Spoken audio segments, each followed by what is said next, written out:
Yon, bumabiyahe na tayo pa uwi ng Manila kanina. So nakalimutan ko lang i-record kung paano ko nakuha yung pickup na to. So kanina kasi tumawag si Sir Jericho sa akin para magpatulong ng kanyang delivery item.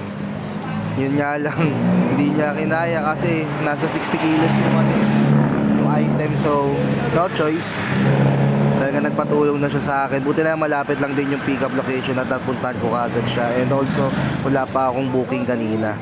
So, natulungan ko siya na i-pick up yung item kanina. And na-kontrata namin yung customer na babayaran niya din ako ng same amount dun sa Lalamove. Kaya pumayag na rin ako. Yung sakto, pauwi na rin naman ako eh. Hindi ko naman talaga bumiyay or maghabol ng anuman. So, eto, bumabiyahe na ulit ako pauwi kanina. Then, waiting lang talaga. So, enjoy lang namin yung trip kanina kasi di ko nga rin alam kung saan yung pauwi, di ko rin alam kung saan yung daan. Basta sabi ko, sige sir, susunod na lang ako sa'yo. So yon, enjoy the rest of the moment, then peace.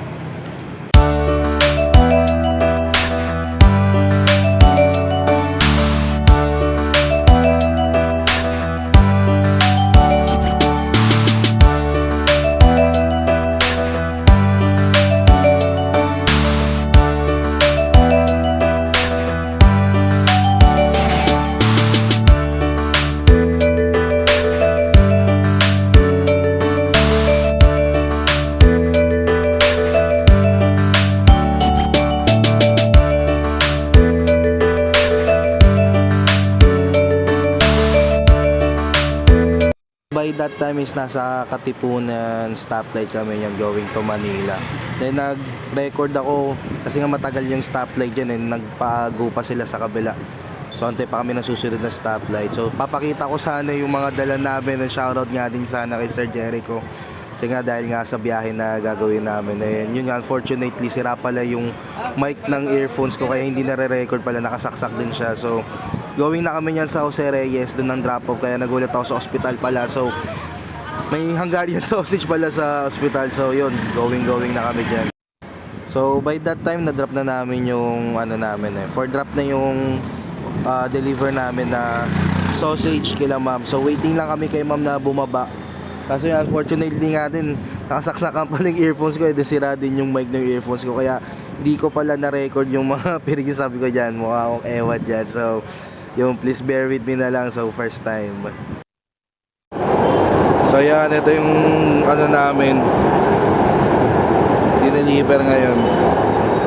Yan. So waiting lang kami. Waiting lang kami kung anong palabas na daw si ma'am. So yun guys, what's up mga ka-Jop-Jop? Maraming salamat sa lahat mga nag-like and subscribe ng ating mga Facebook page sa Jop-Jop TV. So yun, na-drop na natin yung deliver kanina na lang na Hungarian sausage. Nama ko si Sir Jericho. Yan. So, sup? Yan. Sausage boy! Sausage boy! Sup mga ka-Jop-Jop? So yun, binigyan tayo ng customer natin ng 200 pambawi lang sa gas. So yun, sa lahat ng mga nag-follow, shoutout nga pala sa mga tropa ko dyan, kila Ina, kila JC Malyari, kila Amir, kila Jess, sa lahat ng mga nagsuporta ng ating Facebook page ngayon na Jop-Jop TV. Within this day po, nagkaroon tayo ng 100 followers po and 40 likes. So maraming salamat. So talagang malaking bagay yun. Napagtripan lang namin gumawa kaninang umaga. Nagpaturo lang ako kay Sir Jericho, yun na, biglang tuloy-tuloy na. So abangan nyo pa yung mga susunod natin mga vlogs and mga daily routine natin sa Jop-Jop TV. So yun lang, peace out, bye bye guys.